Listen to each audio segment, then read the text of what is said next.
Sebelum ceritanya dimulai, jangan lupa subscribe dan nyalakan loncengnya. Tulis juga di kolom komentar, kamu nonton dari daerah mana saja.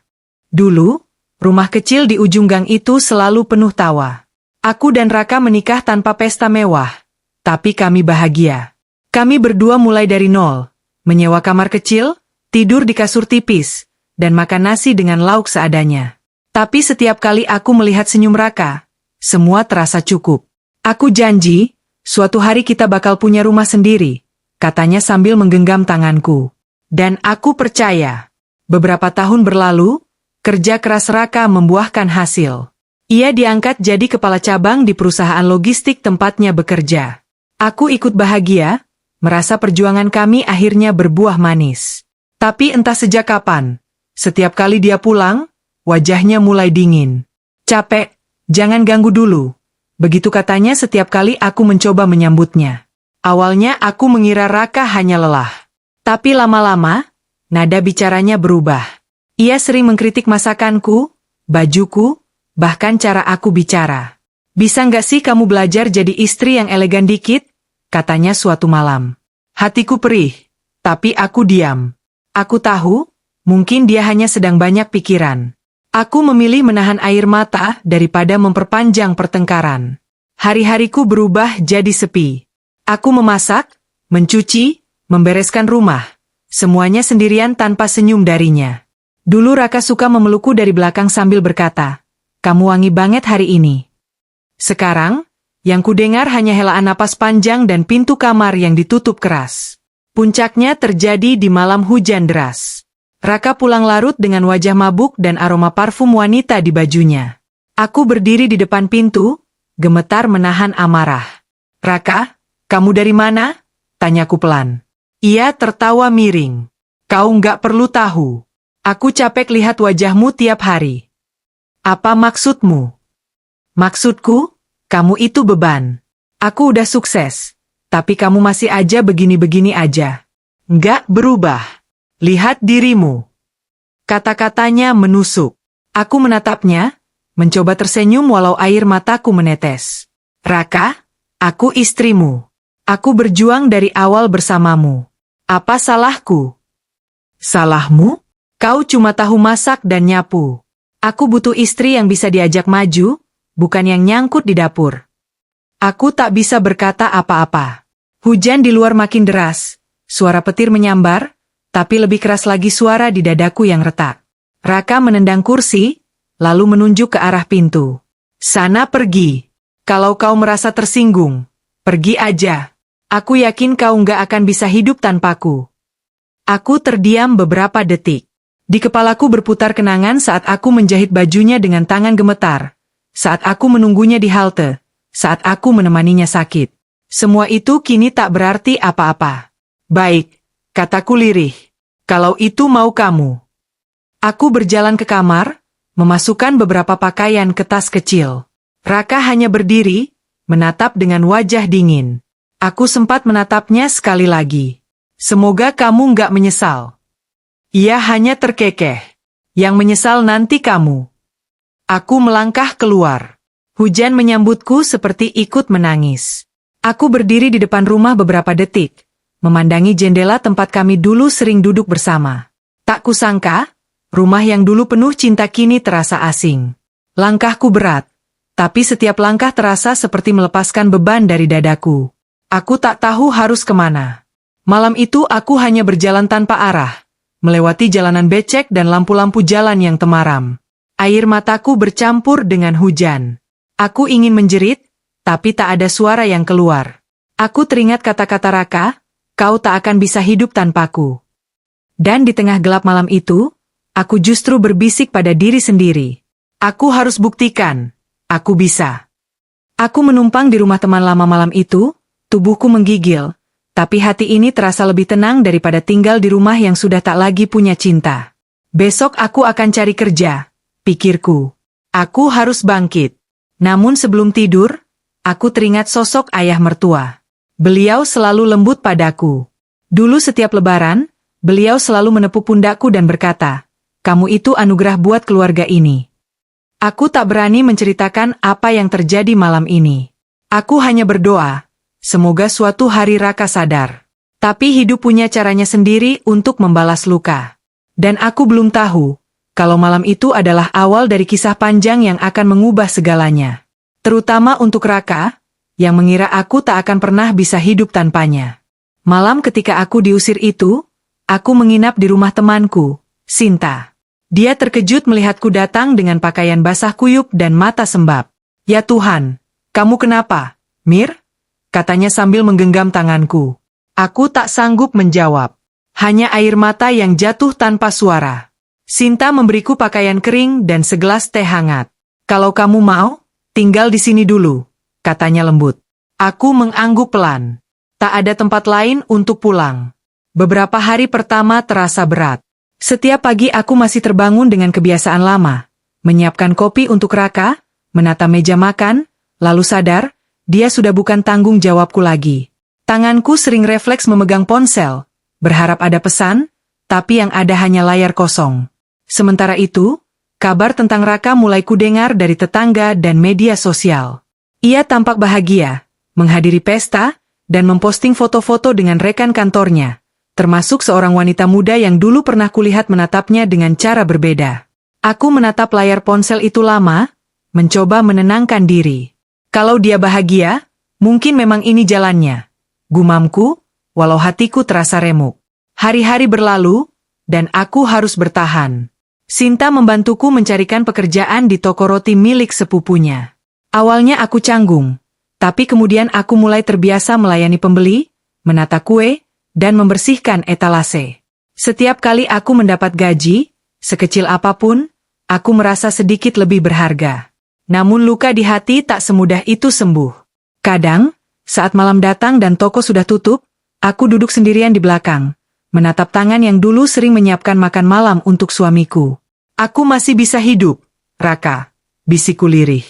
Bukan untuk membuktikan apa-apa, tapi agar aku tak tenggelam dalam sedih. Suatu sore, hujan turun deras.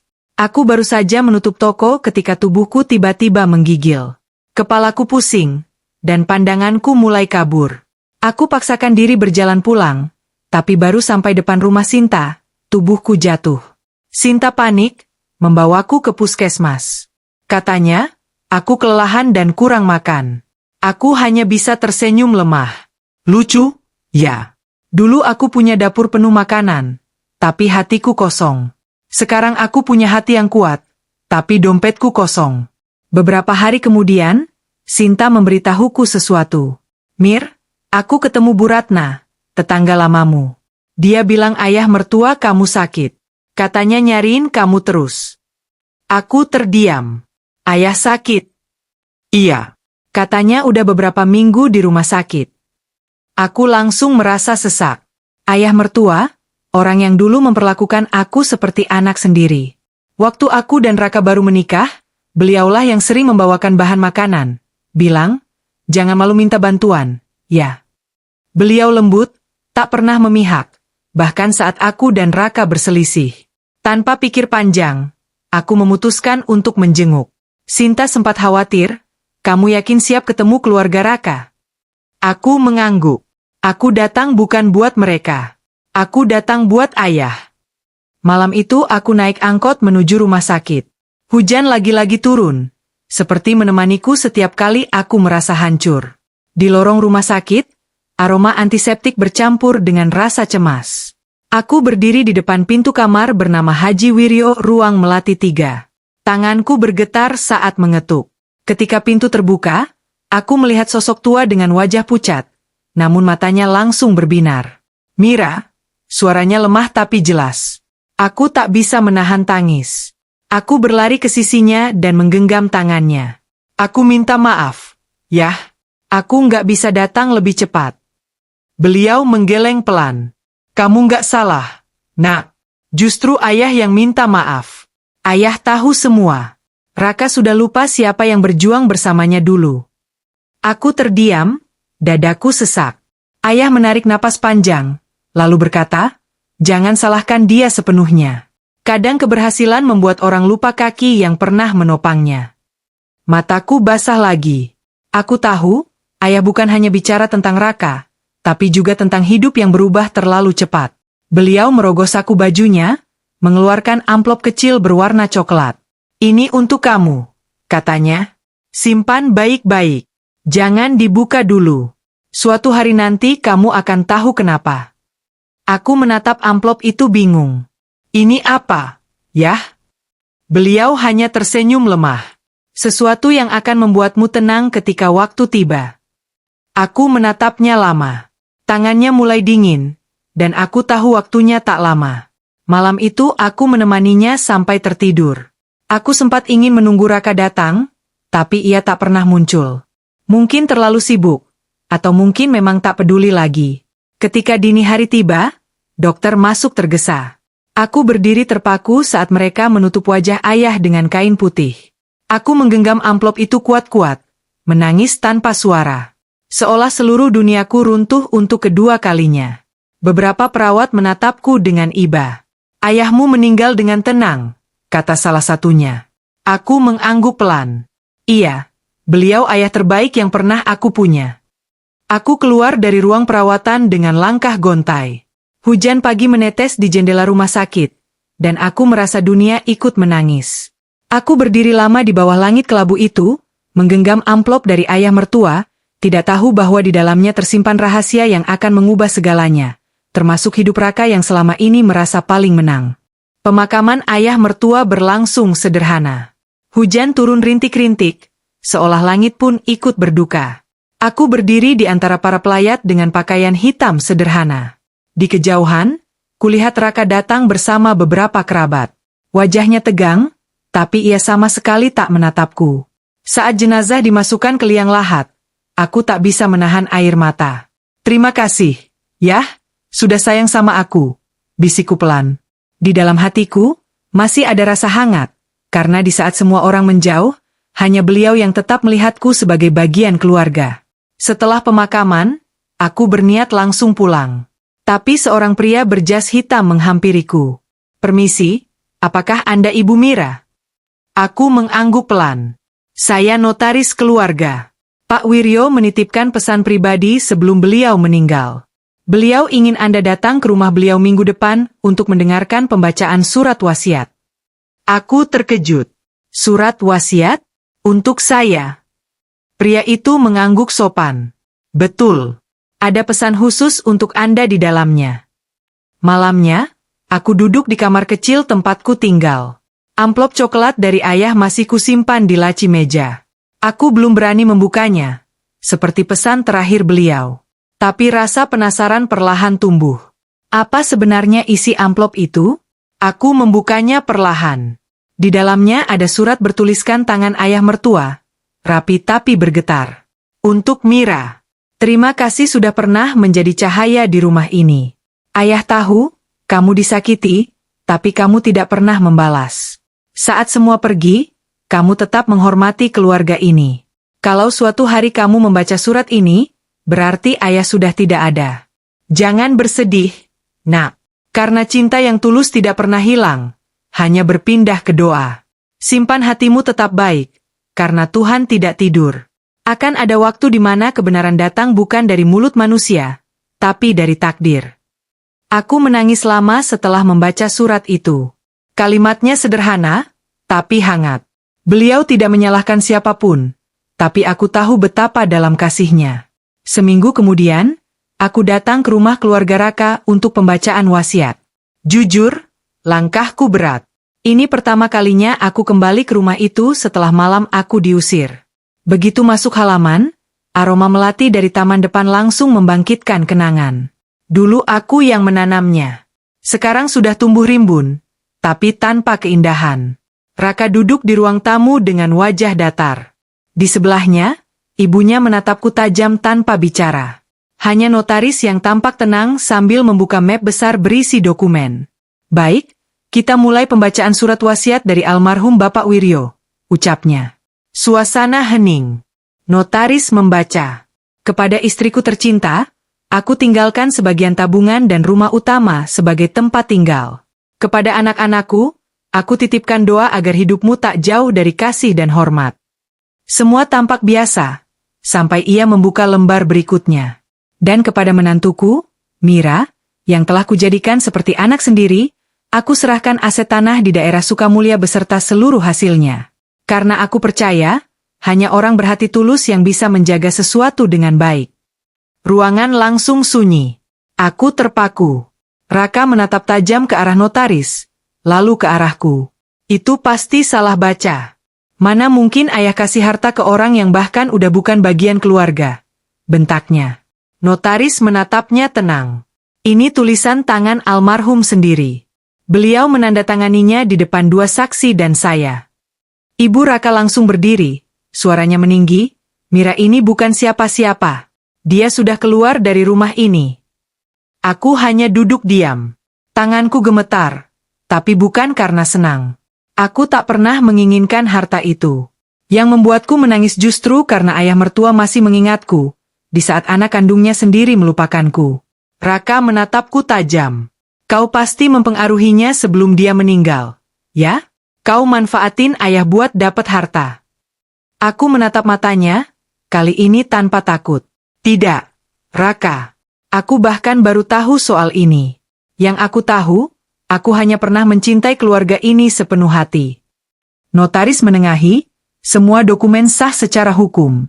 Tidak ada perubahan sejak ditandatangani. Raka berdiri dan menendang kursi. Wajahnya memerah, penuh kemarahan. Ini nggak adil. Aku anaknya. Aku hanya bisa berkata pelan, tapi ayah memilih dengan hatinya, bukan dengan darah. Kalimat itu membuat Raka terdiam sejenak. Matanya berkaca-kaca, tapi bukan karena sedih, karena marah dan malu. Notaris menyerahkan dokumen kepadaku. Aku menerimanya dengan tangan bergetar. Bukan karena aku ingin harta itu, tapi karena aku tahu, ini bukan sekadar warisan. Ini adalah pengakuan. Pengakuan bahwa perjuanganku dulu tak sia-sia. Bahwa kesabaranku ternyata dilihat oleh seseorang yang tulus. Aku menatap Raka yang kini duduk lemas. Raka, kataku pelan, dulu kamu bilang aku nggak akan bisa hidup tanpamu. Tapi lihatlah, bahkan tanpa kamu, masih ada yang percaya aku layak dihargai. Dia menunduk, tak berkata apa-apa. Untuk pertama kalinya, aku melihat air mata jatuh dari matanya. Hari itu aku pulang dengan langkah pelan. Langit sore tampak cerah, seakan ayah mertua sedang tersenyum dari atas sana. Amplop coklat di tas kecilku masih kusimpan. Surat itu akan selalu jadi pengingat bahwa cinta yang tulus tak akan pernah kalah, bahkan oleh kebencian. Aku tahu, hidupku belum berakhir. Tapi luka yang dulu dibiarkan terbuka kini mulai sembuh. Karena akhirnya, aku dihargai bukan karena status, tapi karena ketulusan.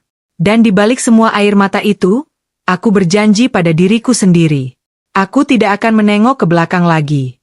Sejak pembacaan surat wasiat itu, hidup Raka berubah. Kabar tentang keputusan ayahnya cepat menyebar di lingkungan mereka. Orang-orang mulai berbisik, mempertanyakan bagaimana mungkin seorang ayah mewariskan harta pada mantan menantu. Raka malu, tapi lebih dari itu, dia marah. Ia merasa harga dirinya diinjak. Namun di balik amarahnya, ada sesuatu yang mulai tumbuh, rasa bersalah. Aku mendengar dari kenalan lama, bahwa setelah kejadian itu, Raka jarang keluar rumah. Perusahaan tempatnya bekerja pun mulai goyah. Ia kehilangan fokus, sering absen, dan hubungannya dengan rekan kerja memburuk. Ia kehilangan kepercayaan diri, dan perlahan, kehilangan segalanya yang dulu ia banggakan. Sementara itu, aku masih bekerja di toko roti. Uang hasil kerjaku kugunakan untuk memperbaiki hidup sedikit demi sedikit. Tanah warisan dari ayah mertua belum kusentuh. Aku tidak ingin langsung menjual atau memanfaatkannya. Aku hanya ingin menenangkan diri. Namun suatu sore, aku menerima panggilan dari notaris. Ibu Mira, kami menemukan satu amplop kecil lagi dari almarhum. Sepertinya beliau sengaja menitipkannya untuk Anda dan Pak Raka bersama-sama. Apakah Anda bersedia datang? Aku mengangguk, walau hati ini berdebar. Pertemuan itu diatur di ruang yang sama, ruang tamu rumah besar keluarga Raka. Kali ini suasananya jauh lebih sunyi.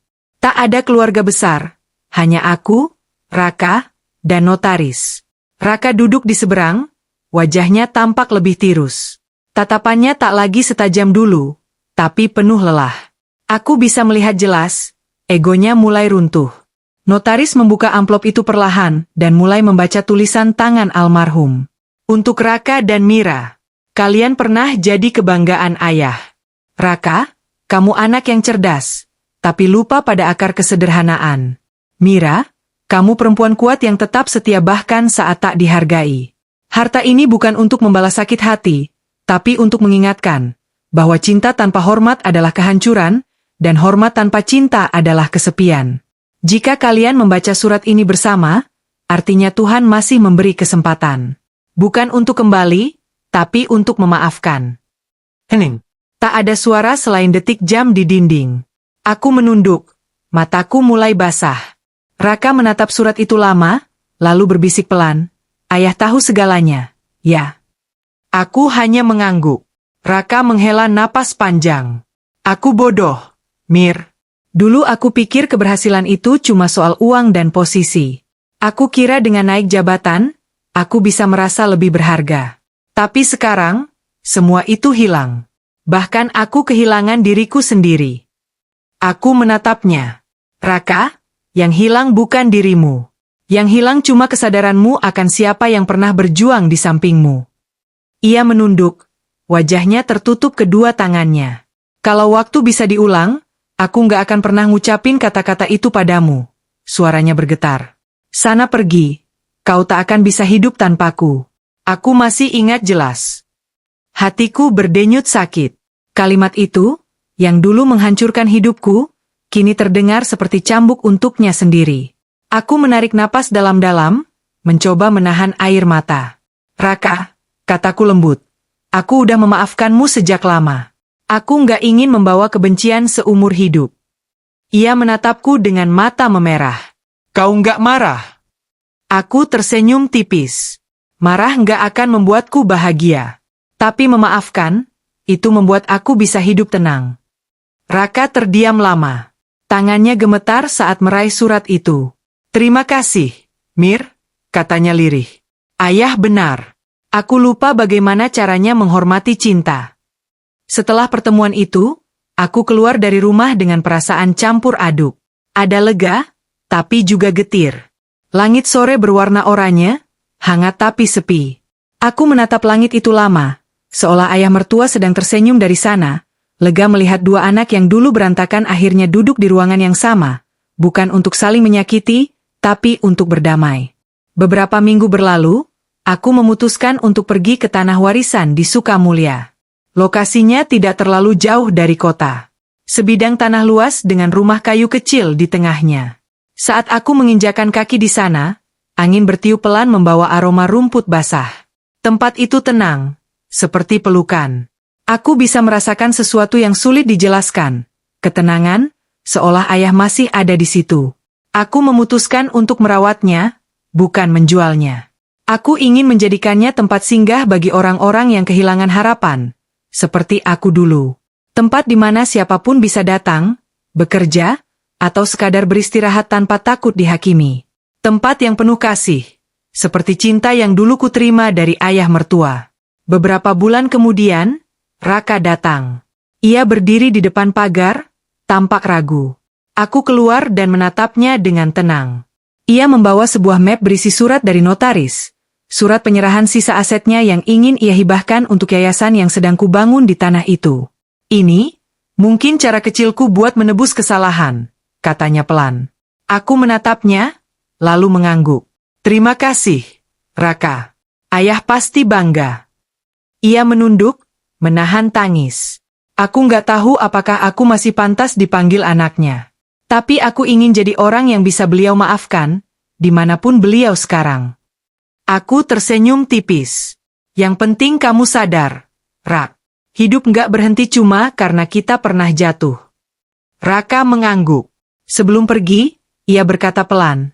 Kamu benar, Mir. Kamu bisa hidup tanpa aku. Tapi aku rasa, aku nggak bisa hidup tenang tanpa maafmu. Aku tersenyum, menepuk bahunya pelan. Maafku udah lama jadi milikmu. Dia pergi dengan mata sembab. Sementara aku berdiri menatap punggungnya sampai hilang di tikungan. Untuk pertama kalinya, aku merasa damai. Bukan karena menang, tapi karena akhirnya aku bebas dari luka yang dulu mengikatku. Malam itu aku duduk di teras rumah kecil di tanah warisan itu, menatap langit penuh bintang. Angin membawa aroma melati dari taman yang kutanam sendiri. Aku tahu, ayah mertua pasti bahagia di sana. Karena akhirnya, semua yang dulu berantakan kini kembali tenang, seperti pesan terakhirnya. Bukan untuk kembali, tapi untuk memaafkan. Setahun sudah berlalu sejak pembacaan surat wasiat itu. Waktu berjalan pelan, tapi membawa banyak perubahan. Aku kini tinggal di tanah warisan ayah mertua, bukan sebagai pemilik yang merasa menang, tapi sebagai penjaga warisan kebaikan. Rumah kayu kecil di tengah lahan itu kini hidup. Setiap pagi, terdengar tawa anak-anak yatim yang ikut membantu di kebun belakang. Aku membangun sebuah rumah singgah sederhana di sana. Tempat bagi perempuan yang kehilangan arah, ibu tunggal, atau siapapun yang pernah merasa tak berarti. Kami bekerja sama menanam sayur, membuat kue, dan saling menyemangati. Kadang, di malam hari, saat semua sudah tidur, aku duduk di beranda sambil memandangi langit. Angin malam membawa wangi melati yang tumbuh di sepanjang pagar. Setiap kali mencium aromanya, aku teringat pada ayah mertua. Beliau seolah masih menjaga dari jauh. Lewat ketenangan, bukan lagi lewat kata-kata. Hidupku memang tak lagi sama, tapi justru karena itu aku belajar. Aku belajar bahwa kehilangan bukan akhir dari segalanya. Kadang Tuhan memecahkan kita supaya kita belajar menyusun diri lagi, tapi kali ini dengan hati yang lebih kuat. Suatu pagi, sebuah mobil berhenti di depan pagar. Raka keluar dengan pakaian sederhana, membawa setangkai bunga melati putih. Wajahnya jauh berbeda. Tak ada lagi kesombongan, hanya kelelahan dan penyesalan yang tulus. "Aku boleh masuk?" tanyanya pelan. Aku mengangguk. Kami duduk di bangku kayu depan rumah. Ia meletakkan bunga itu di meja. "Untuk ayah," katanya, suaranya hampir berbisik.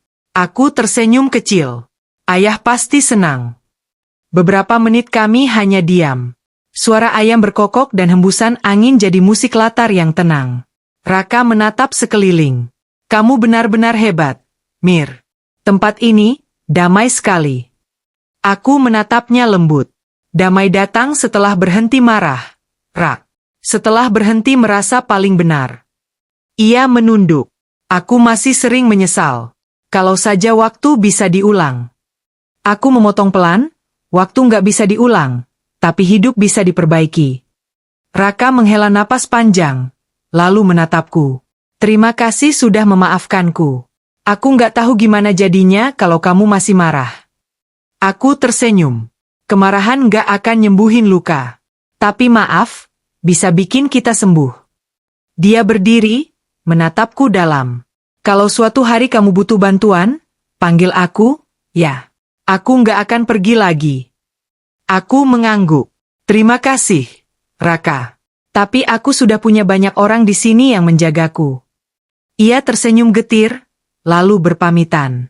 Aku melihatnya berjalan menjauh di jalan tanah yang dulu kami lewati berdua. Ada rasa sedih, tapi bukan karena kehilangan. Lebih seperti ucapan selamat tinggal yang akhirnya tenang, tanpa dendam, tanpa luka. Beberapa minggu kemudian, rumah singgah semakin ramai. Ada ibu muda yang baru ditinggal suami, ada anak gadis yang kabur dari pernikahan toksik. Mereka datang dengan cerita pahit, tapi perlahan menemukan senyum kembali. Aku hanya tersenyum setiap kali melihat mereka tertawa. Karena aku tahu rasanya jatuh, dan aku tahu rasanya bangkit lagi. Suatu malam, aku membuka laci meja dan menemukan kembali surat terakhir dari ayah mertua. Tulisan tangannya mulai pudar, tapi maknanya tetap kuat. "Simpan hatimu tetap baik, karena Tuhan tidak tidur." Aku tersenyum sambil menatap foto beliau yang kupajang di dinding. "Terima kasih, ya," bisikku. Karena lewat luka ini, aku belajar cara mencintai tanpa pamrih. Lampu rumah mulai redup, anak-anak sudah terlelap. Aku keluar ke teras, menatap bintang-bintang yang berkelip di langit hitam. Malam terasa damai, seperti pelukan. Aku berbicara pada diriku sendiri, pelan namun tegas. Dulu dia bilang aku nggak akan bisa hidup tanpanya. Tapi lihat aku sekarang. Aku hidup. Aku bahagia. Aku utuh. Air mata menetes, bukan karena sedih, tapi karena syukur. Karena ternyata, setiap luka bisa jadi jalan menuju kekuatan. Dan setiap perpisahan, bisa jadi pintu menuju kehidupan baru. Aku menatap hamparan kebun yang hijau di bawah cahaya bulan. Anak-anak tidur nyenyak. Suara jangkrik terdengar dari kejauhan. Semua terasa sempurna dalam kesederhanaannya. Aku tersenyum, lalu menutup mata sejenak. Dalam diam, aku merasa ayah mertua berbisik di telingaku. Kau sudah membuktikan, Nak. Kau bisa hidup tanpanya. Dan kini, hidupmu justru jadi berkah untuk banyak orang. Aku tersenyum, membiarkan angin malam menyapu wajahku. Ya, aku telah membuktikannya. Aku bisa hidup tanpa Raka, bahkan jauh lebih baik. Dan disitulah ceritaku berakhir, bukan dengan dendam, tapi dengan kedamaian. Karena cinta sejati bukan tentang siapa yang memiliki, tapi siapa yang tetap mendoakan walau sudah pergi. Kadang, cinta yang kita perjuangkan tak selalu berakhir indah. Tapi dari setiap luka, selalu ada pelajaran yang tumbuh diam-diam. Kisah ini bukan tentang siapa yang salah atau benar, tapi tentang bagaimana hati yang disakiti masih mampu memaafkan. Dan bagaimana perempuan yang ditinggalkan justru bangkit dengan cara paling lembut, tanpa dendam. Mungkin kamu pernah merasakan hal yang sama. Ditinggalkan, diremehkan, atau dianggap tak mampu. Tapi ingat, Tuhan selalu punya cara membalik keadaan. Sampai mereka yang meremehkanmu akhirnya belajar menghargai ketulusanmu. Kalau cerita ini menyentuh hatimu, jangan lupa tinggalkan komentar dan bagikan ke teman-temanmu. Dan untuk kamu yang sedang berjuang dalam diam, percaya, kamu juga akan sampai di hari di mana luka berubah jadi kekuatan. Terima kasih sudah menonton sampai akhir. Sampai jumpa di kisah berikutnya, dengan harapan baru dan hati yang lebih kuat.